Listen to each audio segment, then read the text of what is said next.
Esselamu Aleyküm və Rəhmətullahi və Barakatuhu, əziz müsəlmanlar. Bu video böyük bir kitabxana və onun təqdimatı ilə bağlıdır.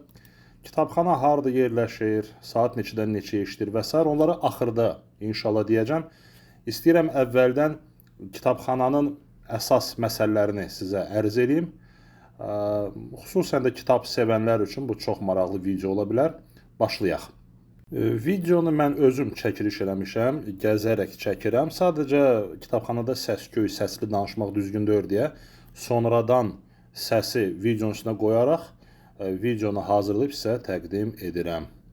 Deməli, bura kitabxananın əvvəlidir. Burada stollar yerləşib, tələbələr otururlar, oxuyurlar, qeydiyyatlarını aparırlar və s. Və burada ən birinci rəf, yəni bir neçə gördüyünüz kimi polkadır və s. Ulumul Quran, Quranın elmləri ilə bağlıdır. 220 nömrə qoyublar bunun nömrəsini.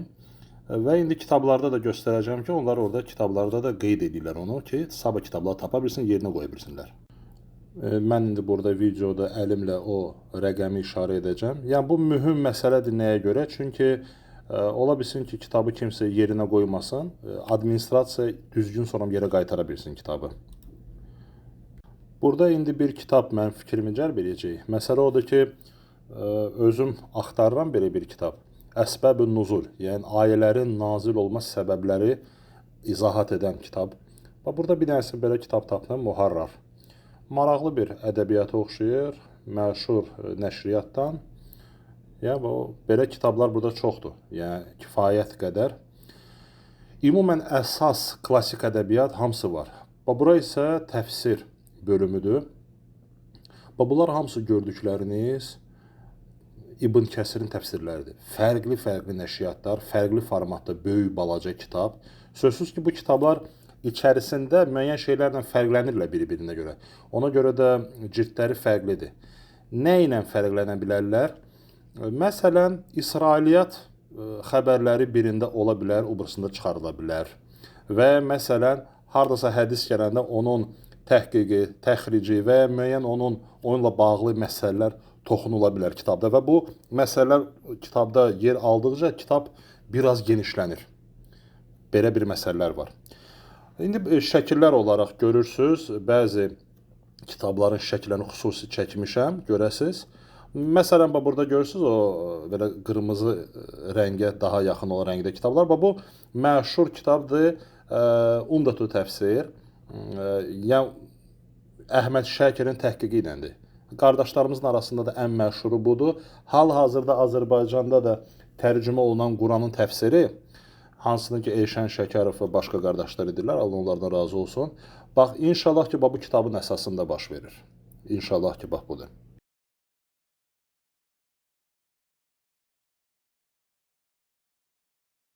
Davam edək. Sonra gəlir, deməli, neçə cildli kitab, Cəmi Əhkəmül Quran, Qurtubinin, rahməhullah, təfsiridir. Lakin bu təfsiri gərək biraz insan diqqətlə oxusun. Çünki ad və sifətləri məsələsində Qurtubi sələfi üslubu ilə onları başa düşməyib, yəni belə. Sonra gəlir, deməli, Təfsir Əl-Bəğavi, gördüyünüz kimi böyük formatda 4 cild var, 6 cildli var, 1 cildli var. Təfsir Əl-Bəğavi məşhurdur. Hal-hazırda rus dilində qardaşımız Rinat Abu Muhammed o kitabı oxuyur. Bu təfsir, deməli, hədis və əsərlərlə zəngindir. Yəni, müəllif isnadla gətirir hətta, yəni ki, məsələləri. Keçirik növbəti rəflərə. Rəflər arası bəzən oturacaq yerlər olur. Orada bir dənə ağsaqqal kişi var. Belə görünən odur ki, 60-70 arası yaşı var. Özü də ərəb də deyil. Bu da orada oturub, mən heç onu çəkmədim. Hər gün oradadır. Saatlarla oturub kitab oxuyur. Bangladeş ya Pakistandandır. Yəni, adam istəyərdi ki, bax, bizdə də yaşlı adamlar və s. can atsınlar bu məsələyə. Yəni, hamının öz xeyrinədir bu yalnız. Yəni, ancaq faydadır.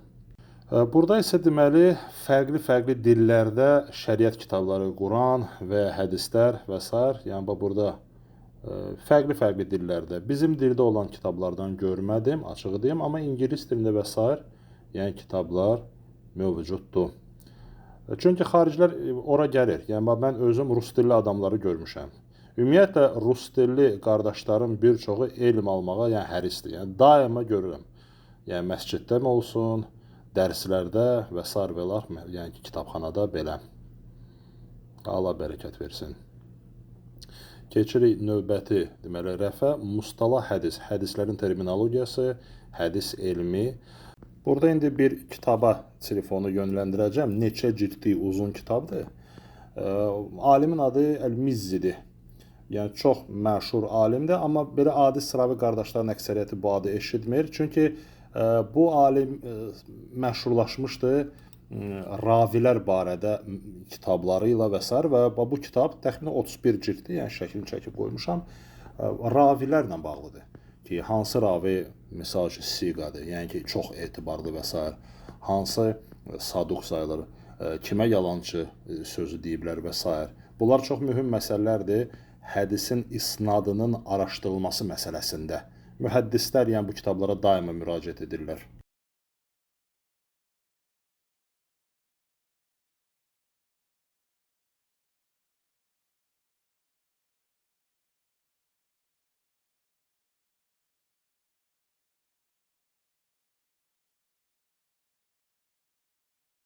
İndi bir kitabı əlimə götürürəm. Bu qara rəngdə olan kitab.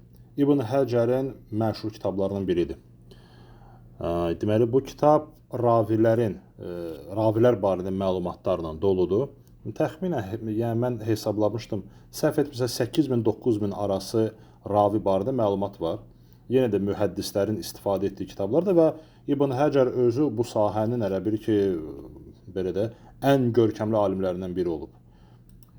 Keçirik deməli indi hədislərin şərhi bölməsinə. Yəni burada da sözsüz ki, ən əsas kitablardan Kutubu Sittə, yəni məsələn Buxarinin şərhləri gəlir.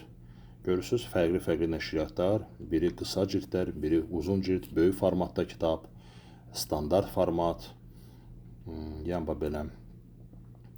Buxarinin ən məşhur şərhi bildiyiniz kimi Fəthül Bəridir. İbn Həcərin şah əsərlərindən sayılır. Yəni hələ ki ondan daha mükəmməl şərh əhl-i sünnədə yazılmayıb. O da müasir şərh, belə deyək də, çapda hardasa 15, 16, 17 cild olur, təxminən belədir. Bu kitablar görürsünüz uzun formatda olan. Buna konkordans deyirlər. Bunun barəsində biraz dayanıb söhbət eləmək istəyərdim. Bunu bir dəfə mənə Qabil müəllim Şükürov danışıb, elm tələbəsi. Deməli, bu nədir? Çox maraqlı bir şeydir. Hal-hazırda və elm tələbələri bunu bilir və dedim, qoy adi sıravi qardaşlar da bilsinlər.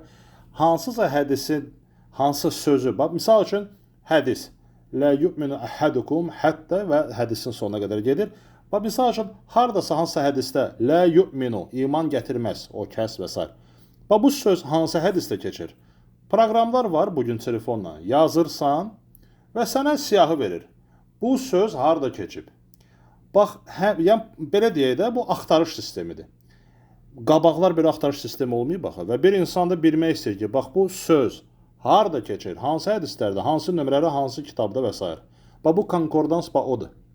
Yəni təsəvvür edin ki, qədimdə kimsə, yəni qabaqki vaxtlarda kimsə oturub bir hədisləri baxıb, hansı söz harada keçib, hansı nömrəli hədis, hansı kitab bir qeyd ediblər ki, mən, siz, bizdən sonrakilər, bizim nəslimizdən olanlar istifadə eləsinlər. İnsanlar həyatını qoyub, necə deyərlər. Ya adam sadəcə təsəvvür eləmək istəyəndə ki, bunu necə yazmaq mümkündür? Biri var, bunu elektron formada edirsən. Elektron formada proqramdır. Orada müəyyən çətin işlərdən sonra proqrama, robotda da sistem verirsən, o axtarışla işləyir. Amma kağız formatında bunu necə eləyəsən?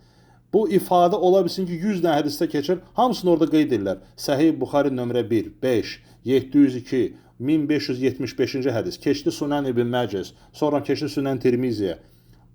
Təsəvvür edirsiniz? İnsanlar bunu eləyiblər ki, bax biz bundan istifadə edək. Yəni, belə. Keçək yenə hədislərin şərhinə. Burada görürsünüz, bu yaşıl rəngdə Tuhvatül Əhvəz Tirmizinin şərhidir, məşhurdur. Başqa formada da Tirmizin şərhi gəlir. Burada artıq şərhlərdir, kitablardır, Kutubu Sittə. Bu qırmızı göstərdiyim gördünüz barmaqla. O kitabları saxlamaq üçündür ki, kitablar aşmasın. Türkiyədən Trendyoldan zakaz eləmək olur onları. Bəzən axtarırlar, qardaşlar tapa bilmirlər. Türkiyədə satılır. Davam edirik, kitablarımıza baxırıq. Bu Səhih Müslimin şərhləridir. Hər şey var. Yəni ki, insan inkişafı üçün, oxumaq üçün, ta ki otur oxu günən. Yəni ki, hər şey var. Bütün şərait, kondisioner, suyuna qədər, çayına qədər, hər şey qoyublar, otur oxu günən. Budur məsələ.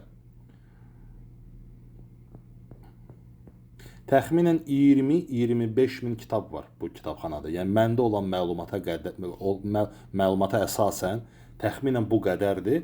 Dediyim kimi də videonun sonunda deyəcəm. Harada yerləşir və s. Yəni bu məlumatı istəyirəm sona saxlayayım.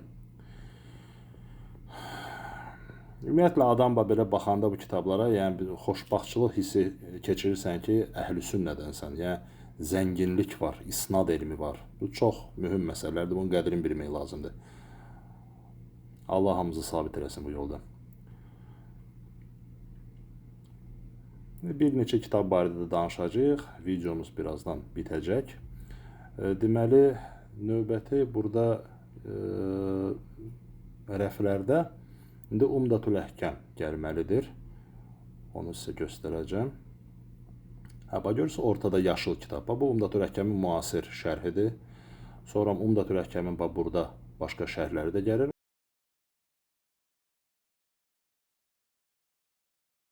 Bu Subulus Sələmdir, qırmızı rəngdə. Deməli, Buluğul Məramın şərhidir. San'aninin şərhidir, məşhur kitabdır. Yəni, belə. Bu oturacaq yerlərdir, tələbələr gəlirlər. Kompüterlər də var zalda və s. Yəni, bütün şərait var. Bu İbn Həcərin məşhur kitablarındandır. Uzun, neçə cildli kitabdır.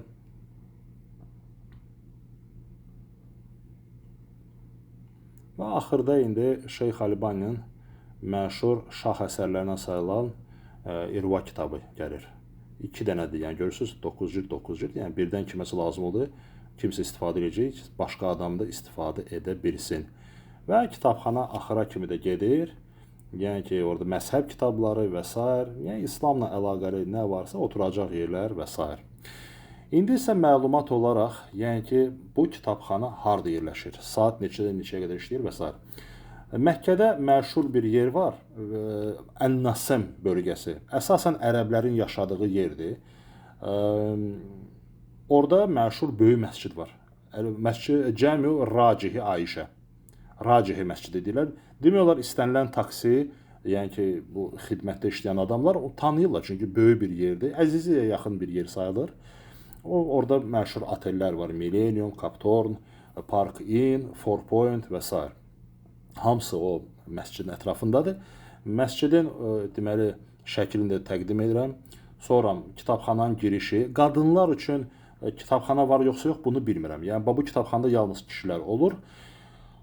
Kitabxana işləyir, deməli həftənin bütün günləri, yalnız cümə və şənbə günü işləmir və işlədiyi günləri əsrdən təxminən saat, səhv etməsə 9-un yarısına qədər. Belə vaxtlarda kitabxana fəaliyyət göstərir.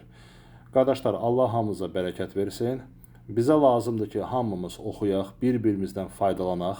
Müsəlmanlar nə qədər güclü olsalar bu elm baxımından, o bizim hamımıza ehtiyac olan bir şeydir. Çünki birisi müsəlmanların sayı bugün bəli, əlhəmdülillah çoxdur. İndi keyfiyyət məsələsinə gələndə, keyfiyyət də elmlə asıl bir-birindən elə bir ki, bağlı olan məsələlərdir. Oxumaq lazımdır, öyrənmək lazımdır. Əgər biz istəyirik ki, bax bizdə də belə kitabxanalar, belə imkanlar, belə 60-70 yaşlı bir nəfər insan oturub səhərdən axşama kitab oxuyan, belə bir nəsil istəyiriksə, biz hamımız bu ixtilafdır, filandır, bu məsələlərə deyək ki, qoyaq qırağa, əsas Allaha tərəf bizi aparan məsələlərlə məşğul olmaq lazımdır. Bu da elmdir, çünki elm nurdur, Allah Teala onu hər kəsə vermir. Allah bizi hamımıza bərəkət versin. Esselamu Aleyküm və Rəhmətullahi və Rəkatuhu.